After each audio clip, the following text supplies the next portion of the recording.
Hey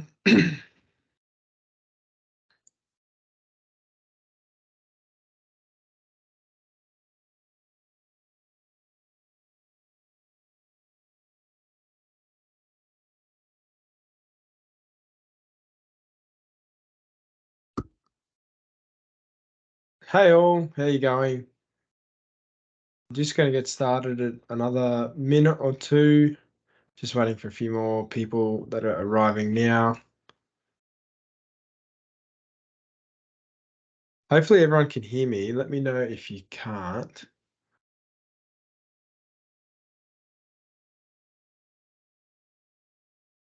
And we'll get started in a tick. Tonight we're going to be going over some weight loss medications. So my name is Casey. I'm a GP. I work in Queensland in a rural practice, actually in rural Queensland. I have a special interest in weight loss medication and diabetes. They're the two things that get me up in the morning, and I really enjoy treating patients with those conditions and trying to figure out how we can make and improve their lives. So I'm very interested in these medications, especially the new GLP-1, so Ozempic, Saxenda, Mounjaro, and a few other new ones that are on the horizon as well. They're very, very exciting, life-changing. And the newer ones that are coming out, like Mounjaro, which we'll cover a lot tonight, are so effective that they're coming up to the effectiveness that you would get with surgery. So really, really, really effective. Potentially, one day we may not even need surgery because we might just use these medications. So they're super, super exciting. Let's get started. I think we're all here now. This is also recorded, so it'll go up on the YouTube channel. So if you want to watch it later, of course, it'll be there as well. So we're going through the top 5 weight loss medications. I want to zoom through the first couple. That's Orlistat, Contrave, Duramind. They're cool medications, but they're not as effective as the other ones, so I was going to go through them really quickly. But they are available, and potentially you may use them, especially given the shortages that we're seeing.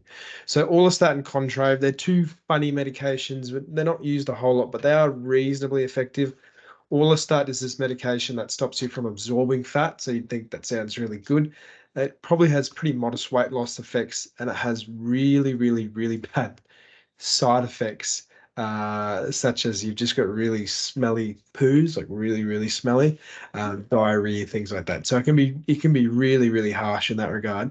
The other medication that we are going to talk about is Contrave. Let me just put these people in. Contrave, it's a medication that we actually use for weight loss plus some forms of addiction. So things like alcohol, smoking, even things like that. We don't really know how it works. It probably reduces your appetite, so you just don't eat as much, but we're not totally sure. Contrave, the website actually says, this is from their own website, the exact neurochemical effects of Contrave. We're not totally sure. So it works. We don't know how it works. It reduces your appetite. Not really sure how, but it just that's what it does. So these two medications are reasonably good. They both have a few side effects. Orlistat probably has more than Contrave. Contrave is reasonably well tolerated. Orlistat has a whole heap because it just stops you from absorbing fat. So therefore you poop it out and you have a lot of side effects. So if you've ever had issues with a Ozempic or Saxenda or one of those medications with, diarrhea and going to the toilet and things like that, Orlistat will give you a lot of issues. But it does work. Contrave has less side effects, but you've got to be careful with kidney or liver issues, or if you're pregnant or breastfeeding, it's something that we generally wouldn't recommend. So they're available at most pharmacies, and they are reasonably expensive. So you can see why that these medications, even though they only produce a couple of kilos of weight loss, that you may not want to use them because they're pretty expensive. You're paying $100 a month for, say, 3 kilos of weight loss with Orlistat. Contrave is $250, and you might get 4 or 5 kilos from it.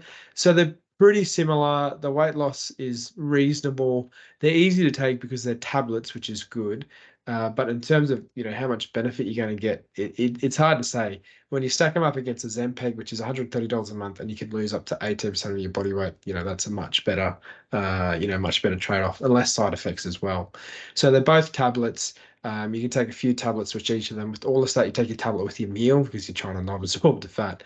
Contrave, you take one tablet daily, and then you just step that up over a couple of weeks. Again, they're not something that I prescribe very much at all. I think I prescribed each of them maybe once. They're just not that effective, and not likely to aid that much. If you're having difficulty getting any of the other medications, this is something to talk to your GP about. Orlistat, so 2.5, 3.5 kilos, Contrave, maybe 4 to 5 kilos. That's over a year to remember. And if they're not working, we just say you're probably just better off stopping because they're probably not going to work. So being on them for a longer period of time isn't going to continue to work. Medications like Ozempic, Saxenda, Mounjaro, we tend to find that if you use them for a long time, they probably still continue to work at least a bit. So the studies for those medications were done over a 2-year period. So you've still got 2 years to sort of use those. Special mentions, topiramate and metformin. So topiramate is a medication that we used for people with epilepsy. We sort of gave it to them when they had seizures and it helped with that, but they also lost some weight. A couple of kilos, maybe up to 4 kilos. It's very, very cheap. So it's something like $6 a month. That's not a bad one. Metformin is an okay medication. We use it a lot in diabetes, of course. Maybe produces up to 2 kilos of weight loss, but maybe not either. We think it might just be weight neutral and not change a whole lot. But it does help with diabetes, so that's good. And they have reasonable side effects too. So you're going to get minimal side effects with both of those medications.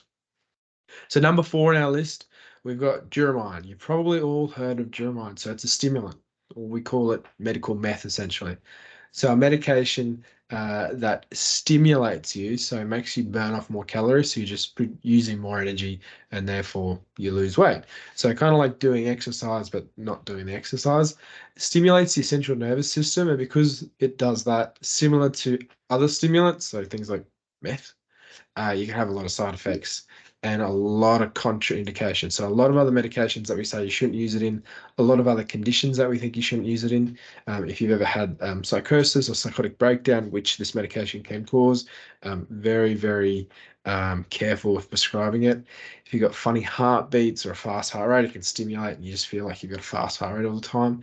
Can affect your ability to drive, can cause issues like insomnia, so you just can't sleep because you're too stimulated.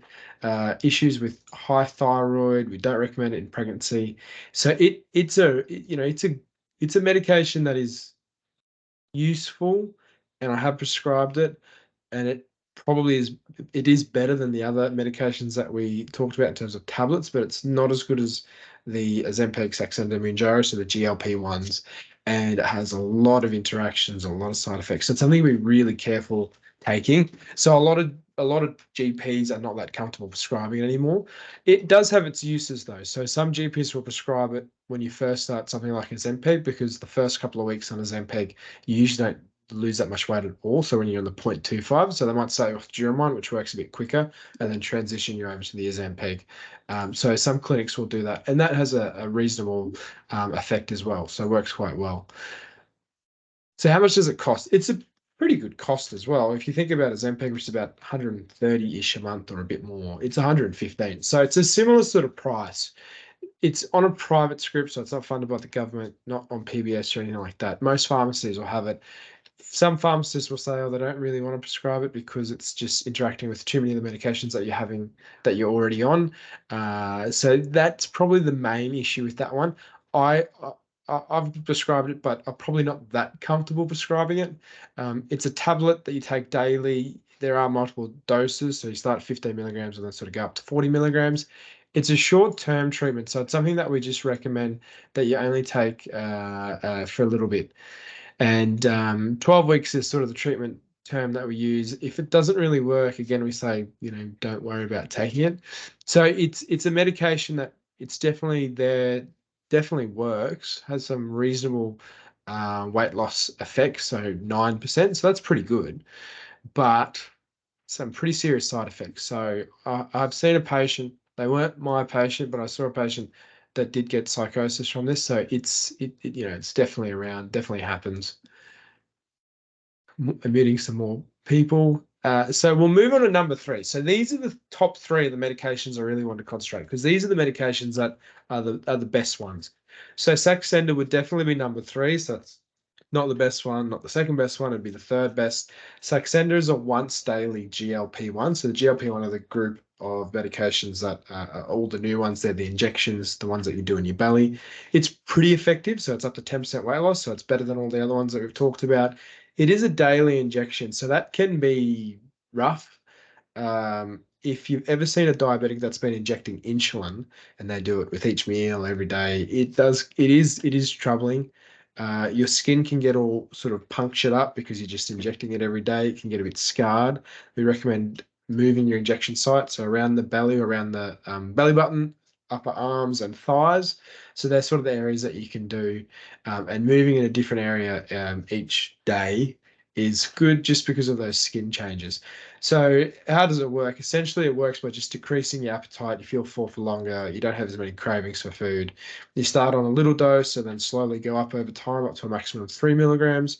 A little dose, this Saxenda costs about $400 a month, but at a little dose, you find that you can get, 2 or even up to 2.5, 3 months worth of supply just out of that 1 month supply because you get 5 pens in a box. If you're up at the 3 milligrams a day, you'll find that it only lasts a month. So with these GLP-1s, we always recommend that if you're losing weight at a lower dose, you might as well just stay at that dose because it's just more cost effective. So Saxenda is good. It's got good supply. You can pretty much go to any pharmacy and they'll order it in or just have it in there for you. Around $400 a month. So it's expensive. It's quite expensive. In terms of the side effects, similar to all the other GLP-1s, they're very, very similar. So nausea, vomiting, headaches, indigestion, reflux, bowel changes, so constipation, diarrhea. I find that the Saxenda has headaches is probably a bit more common than the other medications. Generally, I would say the side effects are generally a little bit better than things like Ozempic and Mounjaro, just because it's short acting. But you might find that that is not the case with yourself. I've had patients that have tried Saxenda and have terrible side effects, and other patients that have been on Ozempic and had much better in terms of the side effects on that. As a general rule, it's probably better tolerated, but everyone's a little bit differently. I've found that it's reasonably tolerated well compared to Ozempic. Both of those are very, very well tolerated and have minimal side effects compared to any of the other medications that we have. So both of these are probably better side effect profile than anything else. So we said how much it costs, $387 from Chemist Warehouse. That's sort of the cheapest you'll get it. Probably a bit more for places like Juniper, so online pharmacies and things like that. If you at a lower dose, you get a longer supply out of it. If that works, then do that. Weight loss up to 10%. That's over a year to 2 years. So it's pretty effective medication. It was sort of the one of the original GLP-1s that we thought, wow, actually this is really good. 10% weight loss. The best thing about it currently is its supply. You could get it from any pharmacy. They can order it in, or they'll just have it in the stock. So that's probably the single best thing about it when you compare it against Ozempic and even Mounjaro to an extent. So it's an injection around the belly once a day, and you can change the doses as we talked about. So we'll move on to number two. Number two is Ozempic. Old Faithful, I've called it. So it's a fantastic medication. When it came around, it's been an absolute game changer, not only in terms of weight loss, so the amount of weight loss that people are losing is fantastic, but also in terms of its ability to reduce your sugars. So if you're diabetic, it can reduce your sugars usually by about 2%. So a normal sugar level, if you tested my sugars, mine would be about 5. People that are nearly diabetic, they're about 6 or up to 7. If you're at 6.5, that's a cutoff where we say you are diabetic. People with poorly controlled diabetes, they're up at around 8, 9, 10%. So all our medications before Ozempic would only reduce the sugars by 0.5, maybe 1% at the most. Like that was a really good drug if it could do 1%. And then Ozempic came along, it could do 2%. So it was fantastic. So someone who had really poorly controlled diabetes at 9%, which is really high risk for having things like heart attacks and strokes, we could then punch it down to 7. So from 9 to 7, plus they'd lose some weight along the way. And it's a once a week injection, so you don't have to take tablets every day. It was mind blowing, game changing. You possibly have also seen recently, there have been some studies that have said that it's also really good for your heart. So patients that have diabetes are more likely to get heart attacks and strokes and things like that. So heart disease, cardiovascular disease. So we think it's also really good for your heart, as in people that are on Ozempic have a lower chance of having a heart attack compared to other people that are not on it or that are on other diabetic medications.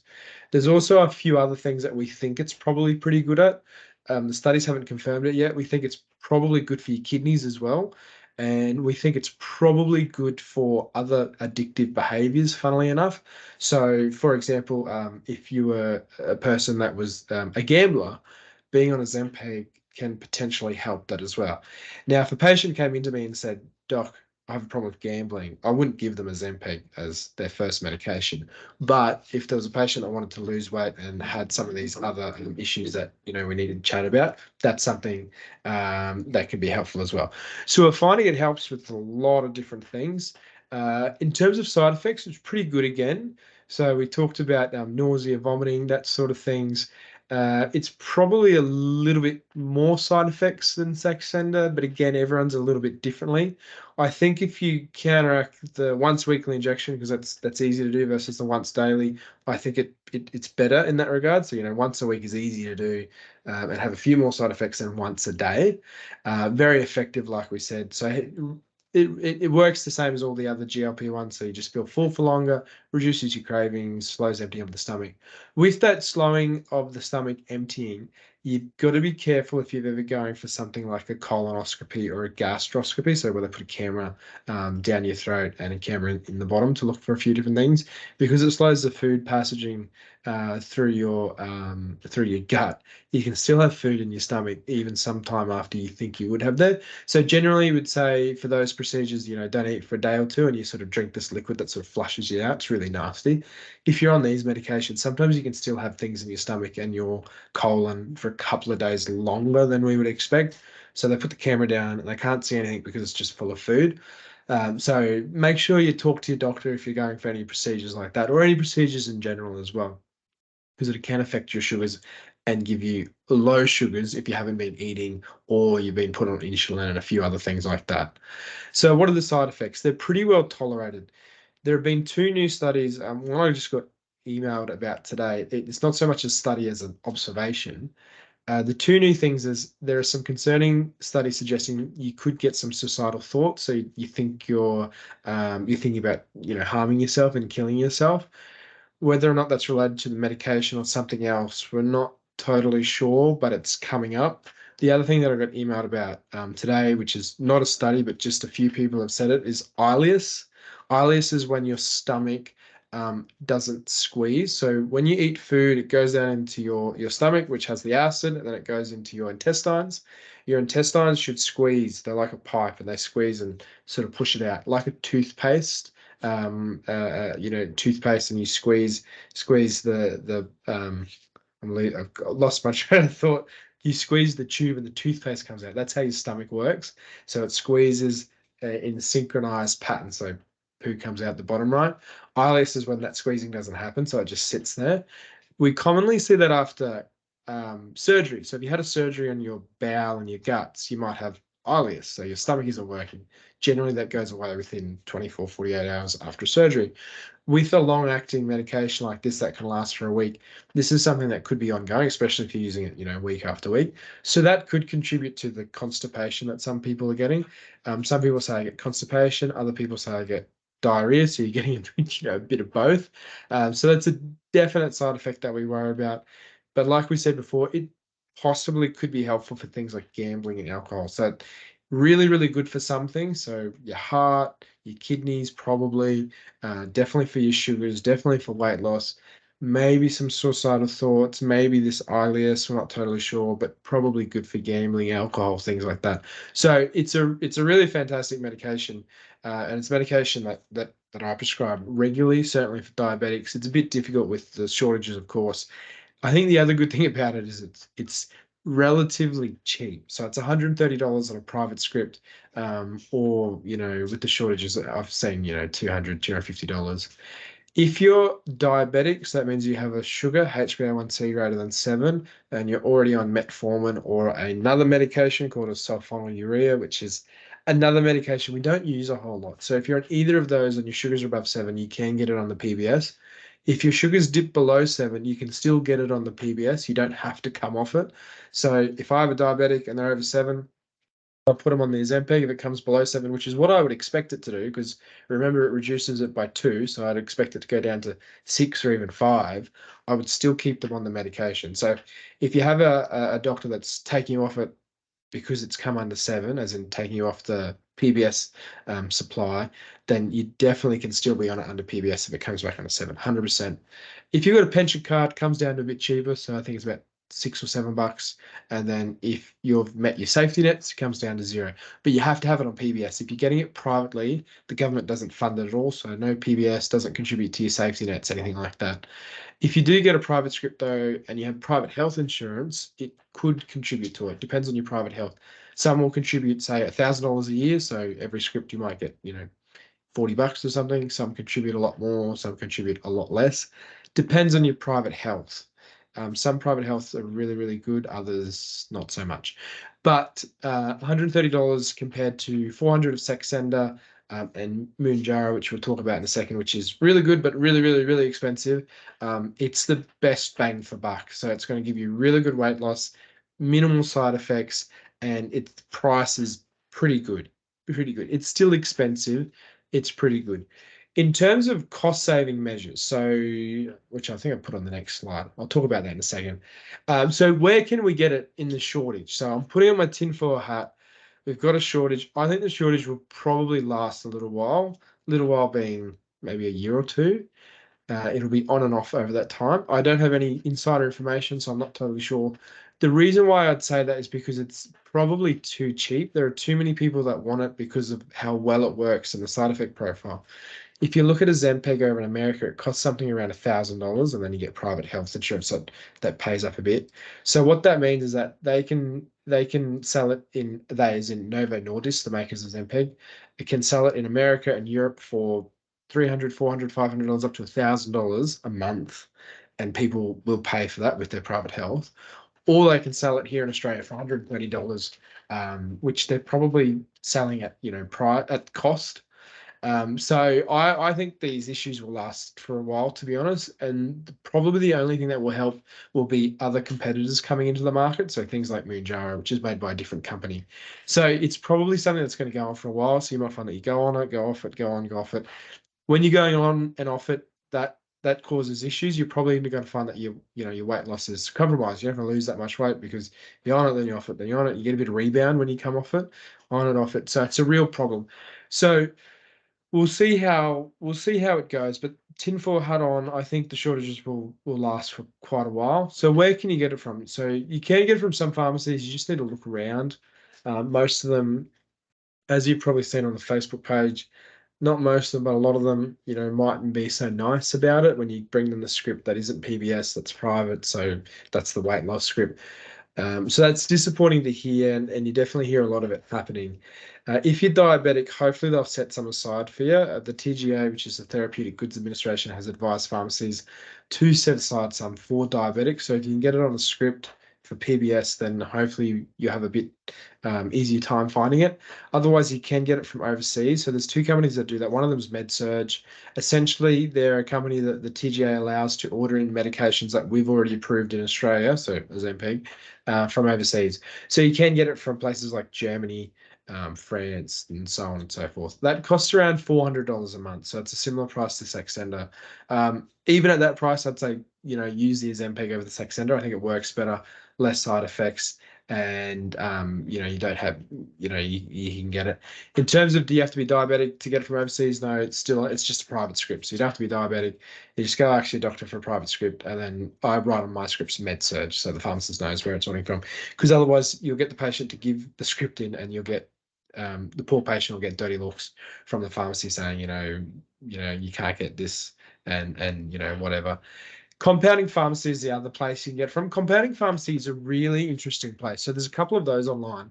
They are reputable. They are allowed to do it. It's a little quirk of our system when a medication has been put on the approved list of shortages. So essentially, TGA looks at all the medications that we have in Australia and decides which ones are having shortages because we can't get them. So recently, that's been a lot of medications, so antibiotics as well, a lot of medications for things like depression, anxiety, and a few other ones for high blood pressure and some antidepressants and things like that. So it's a lot of things. It's not only Ozempic that's been affected. But what happens then is when these medications go on the list from the TGA, that's the Therapeutic Goods Administration, compounding pharmacists are then allowed to put together the medication themselves in their pharmacy. So compounding, that's called. The problem, I wouldn't say problem, the issue to just be aware of with the compounding, there's a couple of them. One is it's not exactly the same. It's not exactly the same medication, so it's not exactly the same bioavailability, not exactly the same compound. It's very, very similar. So there are different ways that these medications are put together. They're put together in a pharmacy, in a lab, and the ones that the compounding pharmacists have put together is not exactly the same. So it probably does the same thing, but we're not 100% sure because the studies haven't been done on it. The molecular structure of what the compounding pharmacies do is a little bit different. It's a salt-based, so it's a different method of putting it together. It probably is pretty similar and it probably has the same side effects and works just as well. We're just not totally sure. Once that TGA list goes away, so Ozempic is no longer on the list of shortage medications, then the compounding pharmacist will no longer be able to make that medication. It's a way to get around the patent. So Ozempic and all these other medications have patents on them, so that you can't just make them in your backyard. But the compounding pharmacists are allowed to do that when it's on a list of shortages. So I do give out scripts for compounding pharmacy. My results, which is just what I've seen in my patients, I'm not totally sure if it's quite as good, but I don't have a huge amount of data to say that. It's probably similarly effective. In terms of safeness, it probably is similarly safe. I wouldn't have any problems getting it from a compound pharmacy, and I don't think it'd be an issue.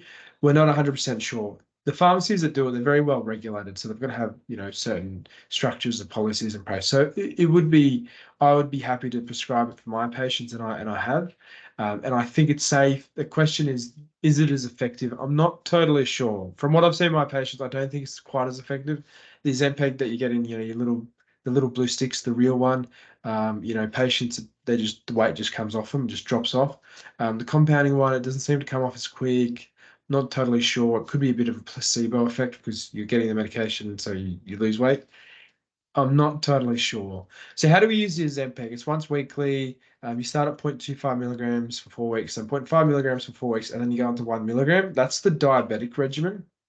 So if you're diabetic, you just stay at 1 milligram. There's no difference between 1 milligram and 2.4 milligrams for sugars. They end up about the same. But the weight loss one, you do go up to 1.7 and then 2.4 milligrams. That's a different pen. That's the Wegovy. That's the one that's been approved but is not yet available. We were hoping it would come in at the end of this year, but given there are shortages of the Ozempic, there would likely be shortages of the Wegovy because it's the same thing. The other thing that has a bit of a shortage is just the actual pens themselves. So the plastic pens that are used to inject, they're difficult to make. They take a bit to make because of all the other shortages in the world, Russia and Ukraine and things like that. The pens are hard to make. So therefore, if they've got the medication available but don't have the pen, you still have a bit of a shortage. Mounjaro have done a few things to get around that, which we'll chat in a second about the vials. So we'll chat about that. But the Ozempic and the Wegovy probably going to be in shortage for a while.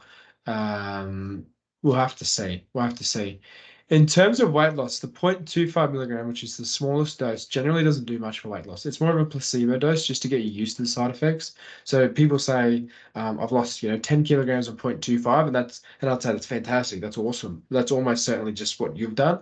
And then other people say, I haven't lost anything. And I say, that's okay. That's normal, actually. It's normal not to lose weight.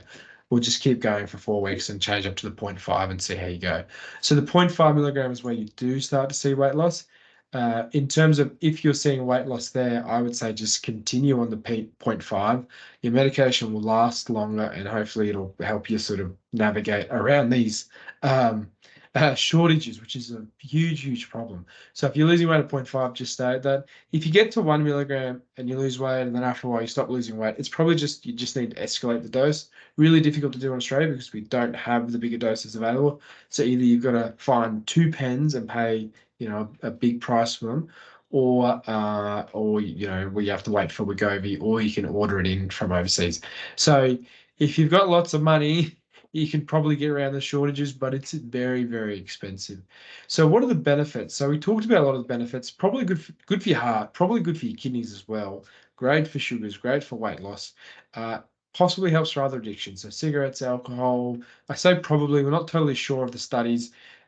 It probably is really good, but in terms of addictions, we'll have to get some more data on that. But really, really good for weight loss, good for your sugars, good for your heart. So fantastic overall. So the final one I want to spend a bit of time on is Mounjaro. So Mounjaro, they've called it the new king. It's a medication that's made by a different company than Ozempic and Saxenda. So Ozempic, Saxenda are made by Novo Nordisk, which is a company in, let me think of where it is in the, it's not Netherlands, I think it's Denmark. It's a Scandinavian country in Europe. And if you've seen on the news, Novo Nordisk, the company has grown so much because of Ozempic that the amount of money that the company has is equal to the amount of money that the country produces. So it's GDP in a year. Like it's a huge company now essentially because of this one medication. Mounjaro is made by another medication, Lilly. Funny, they're all got strange names, which is an American company. They produce Mounjaro, and they're also looking at producing another medication, which we'll talk about in our next section in a couple of weeks' time, called retatrutide, which is another medication for weight loss, another injection that's going to be coming out hopefully in the next 2 years, but don't hold your breath. And it's even better again, the early studies are saying. So Mounjaro is a fantastic medication. It's a GLP-1 plus a GIP. So it has two effects. So it's dual action. We use it for diabetes and weight loss. It's only been approved in Australia for diabetes, not for weight loss, and it's not on the PBS. So it means you have to get a private script. It's expensive. It works very, very, very well, probably about 25% better than Ozempic, so 25% more weight loss, but it is much more expensive. So it's way more than 25% more expensive. So it's probably about double to triple the cost. So around about Saxenda, so $400 and up. In terms of if I'd use this one or Saxenda, I'd use Mounjaro all the time. So it's much better than Saxenda in terms of weight loss, similar pricing. So that's the one that I would use. Some GPs may not be comfortable prescribing because it hasn't been approved for weight loss. It's only been approved for diabetes. What that means is that the drug administrative regulatory bodies in Australia have said it's really good for sugars, and it is really, really good. But we're not going to approve it for weight loss because the studies are not quite there in terms of things like safety and effectiveness. The preliminary studies, of which there are a number, medications don't get approved in countries unless they've got a significant amount of data behind them. The preliminary studies are like really, really, really fantastic for weight loss, really, really good. It's been used in America for at least a year, probably like 2 years now. So it's been out there, and it's like crazy good for diabetes and really, really good for weight loss as well. So in terms of getting this medication, it's private for everyone. It doesn't matter if you're diabetic or if you're not diabetic. It's just a private script. So you can just ask your GP for it. They may not be that comfortable with it though, just because of it not being approved yet. So like we said, it's the dual action works, GLP-1 and GIP. What does that mean? Essentially, it just targets more hormonal pathways that make you feel fuller for longer, reduces your appetite, reduces your craving, helps with your sugars a lot. So it's just like Ozempic but on steroids, works better. What are the side effects? Very similar to other GLP-1s, nausea, and that should say diarrhea, about 10%, indigestion, abdo pain, pancreatitis, and there are some issues with gallbladders, usually in the context of gallstones. So if you're someone that has gallstones, there can be issues. That's the same as Ozempic. We're not totally sure if it's good for your heart. So Ozempic is good for your heart, so it reduces risk of heart attacks. We're not totally sure if that's the same with Mounjaro. It probably is similar, but I can't say that it's the same. It's probably similar. The studies just aren't there yet, so we'll have to wait for those to come out. So how much does it cost? So you'll read the slide and your sort of jaw will drop a little bit, and you'll see, oh yeah, so the lower dose is 2.5, 300 to 400, okay, similar to Saxenda. 5 milligrams, yeah, similar to Saxenda, I guess. And then you see 7.5, 12.5, 15, you're thinking $750 a month. And that's for 15 milligrams for every week for 4 weeks, so 1 month. So you're paying that, that amount. So that's really, really expensive up at those prices. I guess the main benefit for that is that it's much easier to find. Pretty much every pharmacy has it or can order it in. You've just got to put down, your hard-earned cash for it, and it is expensive. In terms of using it, generally you start at 2.5 milligrams for a month, and then you go up to 5, and then 7.5 and 10, so on every month. Given the expense, I would suggest, if you absolutely can, staying at the lowest dose possible So the lowest dose that is giving you satisfactory weight loss. In terms of what would be the main dose that most people stay at, I'm hoping we get away with 5 milligrams, so that's the minimum effect. So you could consider 5 milligrams similar to 0.5 of the Ozempic, and then the 2.4 of Ozempic similar to the 15. So 15 is a big dose. 2.4 of the Ozempic is a big dose. So most people probably don't get up to there. They probably sit around 5 to 10. So that's sort of 0.5 to 1.7 in the Ozempic range. But you can see it's still quite expensive. So it is easy to find because you just order in, you go to a pharmacy and say, hey, can you give me this with a script, of course, and they'll pretty much order it in, you get it the next day. So in that regard, it's great. But probably the two biggest issues, one, cost, obviously, and then two, just having your GP being comfortable with prescribing it. The other thing with the GP prescribing it, it's not actually in our software at the moment. So I tried to prescribe it to a patient the other day. With our software that we write all of our notes and everything on, we have a database of medications that has every single medication in Australia. So if you're on Panadol or diabetes medications or antidepressants or opioids, pain medication, everything is in this database. But Mounjaro isn't in there yet because it only came out about 2 weeks ago. So if you go to your GP and say, hey, can you write me a script for this Mounjaro? They'll type it into the software to write the script, and it won't turn up. So they have to do a custom script. So you might have to tell your GP to do that, do a custom script. That's what I do for my patient. Or they can write it on a piece of paper. That's still valid. You can write a script on any piece of paper and a pharmacy will accept it. So just be aware if you go ask your GP. The other thing is they probably say, I've never heard of it. It's because it's brand spanking new. So how do you use it? So I alluded to this before. Mounjaro have tried to get around the issue with the pens because the pens are not in stock or have shortages as well. They've just chucked it in these vials. So you just get a vial like this. That's literally a glass vial, and you need to draw up the medication. So you need to get a syringe. You need to get a little needle, pull it up, and then inject it into your belly. So it's not something that every patient would be comfortable with. I've got a video on my YouTube channel. It's about a minute long that shows you how you can draw it up. But it isn't something that everyone would be able or comfortable to do. If you had troubles, your GP would be able to help you out with that. Just the nurse would be able to do that. So you could ask them. It's once a week. You start at 2.5 and you go up every 4 weeks. If you're losing weight, I'd just stay on that because of the price. Most people lose at least 10 to 15% and you have weight loss up to 22%. So just for comparison, if you were to have surgery, so like a gastric sleeve or a Roux-en-Y, so essentially they bypass your stomach and things like that, that sort of surgery, which would set you back $20,000 to $30,000 or less if you had private health insurance. But if you paid it fully out of pocket, $20,000 to $30,000 easily. Most people would lose 25, maybe up to 40% of their weight. And then you would have a lot of side effects too, because it's a significant and serious surgery, but it would be very helpful. And our studies have suggested it would allow you to live longer. So the people that have these surgeries that are diabetic and overweight live longer. It's a life-saving surgery.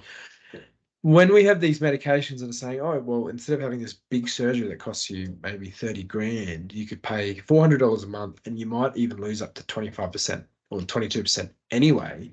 Which one would you prefer? Most people say, well, I'd rather the medication. It's much more effective. So when you're comparing them like that, the medications are pretty good. They stack up. And then, like I mentioned before, the new medication that is coming from the same company as Mounjaro, we think it can do up to 25% weight loss. You're really in the range of having a surgery. So you just use the medication for a year. You pay, say you pay $1,000 a month. So that's expensive. You're still at $12,000 for a similar sort of weight loss than you would be with 30 grand. The main difference though is that most people will need to stay on the medication to keep the weight loss off. The surgery, once you have it, most people keep it off for a good amount of time. Of course, you do see people that have had the surgery and they put the weight back on after a couple of years.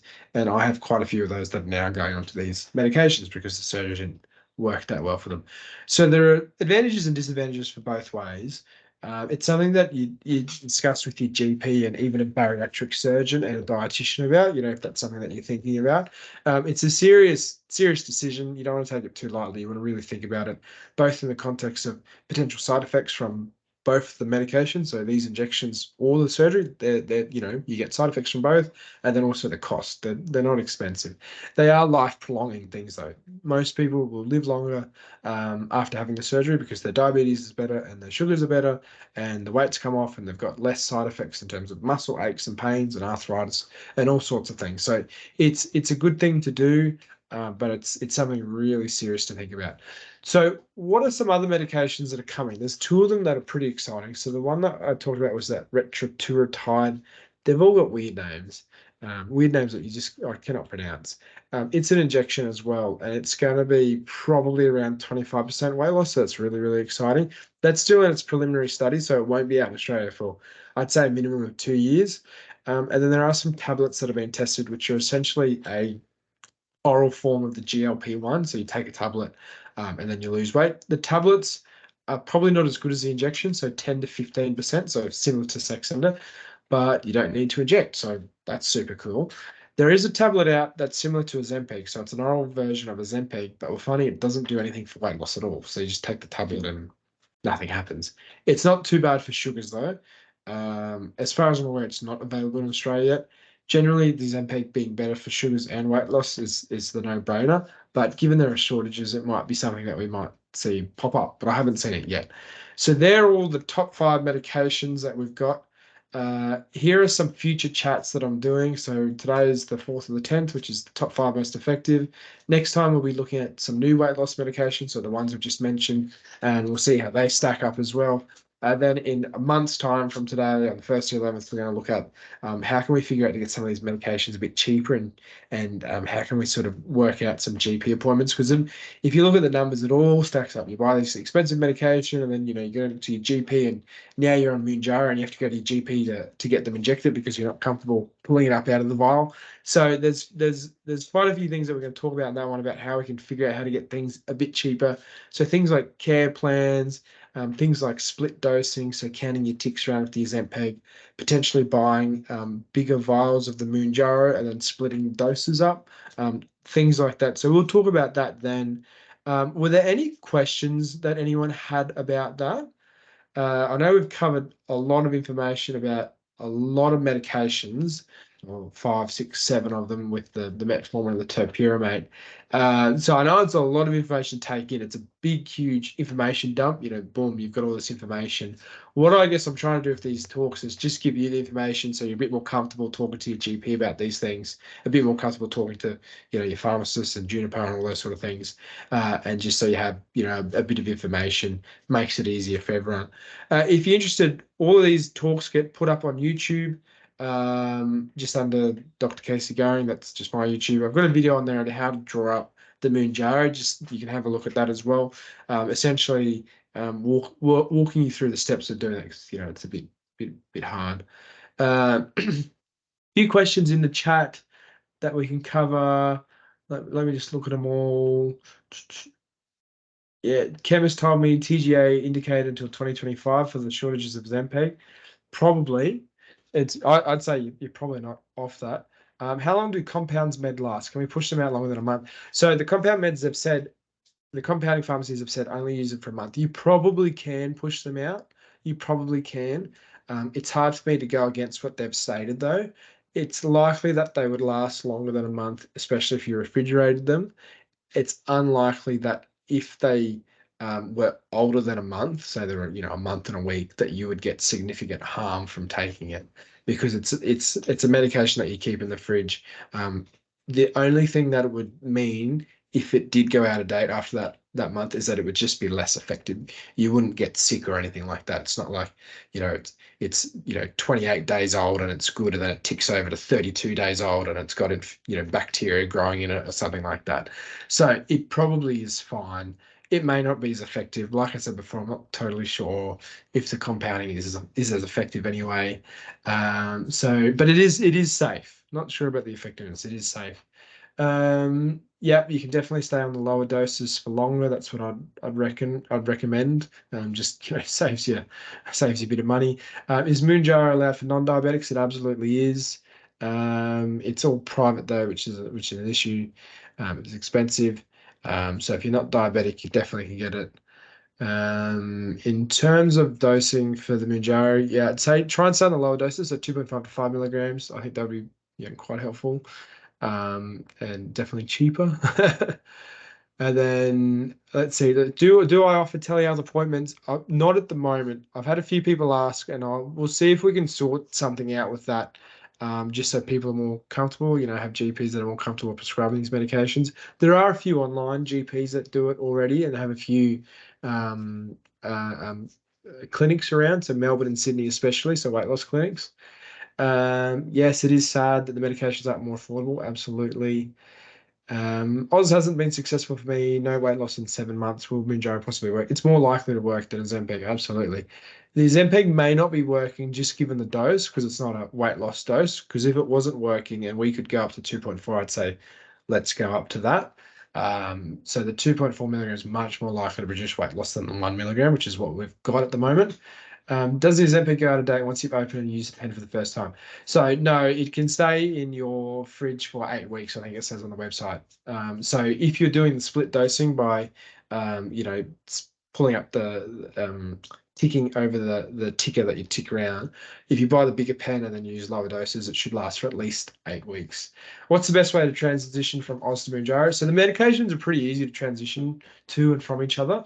So, for example, if you're on Ozempic and you want to switch to Saxenda, I'd just say wait a week, maybe a little bit longer, and then just go to Saxenda on the daily dose. In terms of dosing, you can think of it. Probably the easiest way to think of it is just full doses. So 2.4 is the full weight loss dose, and 3 milligrams, which is for Saxenda. Half dose, which is say the 1 milligram, and that would be about 1.2 to 1.8.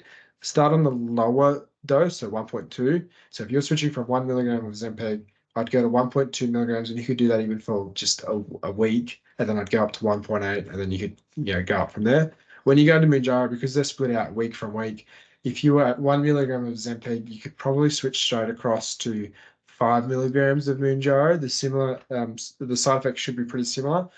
If you weren't comfortable with that, you could start at the 2.5. The cost is the main issue with going across because you're buying sort of two different pens and they cost money.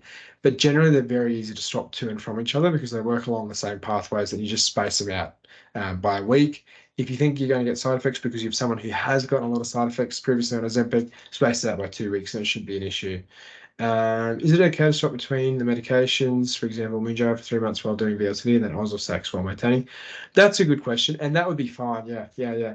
So if you're wanting to go like hit it really hard, so very low carb diet, that's a BLCD, and then Mounjaro, which is more effective. That's not a bad idea.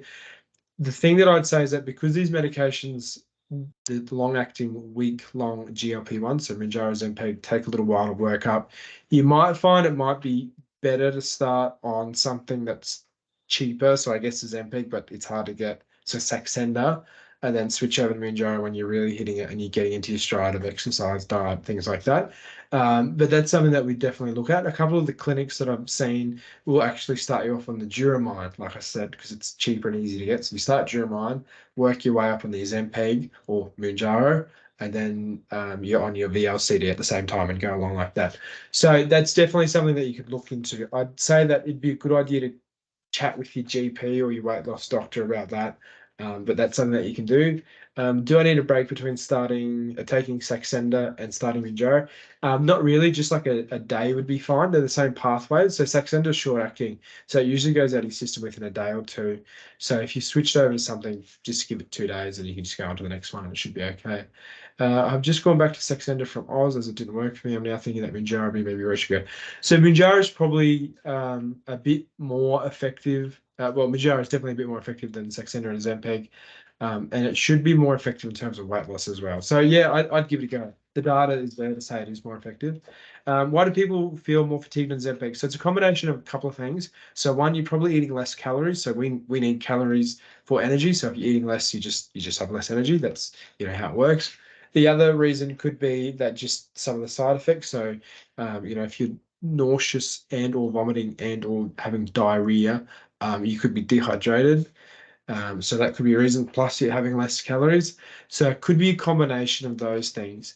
I think maintaining exercise is really important because you want to make sure that you're not losing muscle mass and things like that while you're on these medications. So just using doing good quality exercise while you're on them hopefully will combat that fatigue, make you sleep a bit better as well. I've been on the 2.4 milligrams of Saxenda. Can I go straight to 5 milligrams of Mounjaro? That probably would be okay. 5 milligrams is on the lower side of the Mounjaro, so I think that would be okay. It would be a little bit experimental. So what I'd do is I was on 2.4 of Saxenda.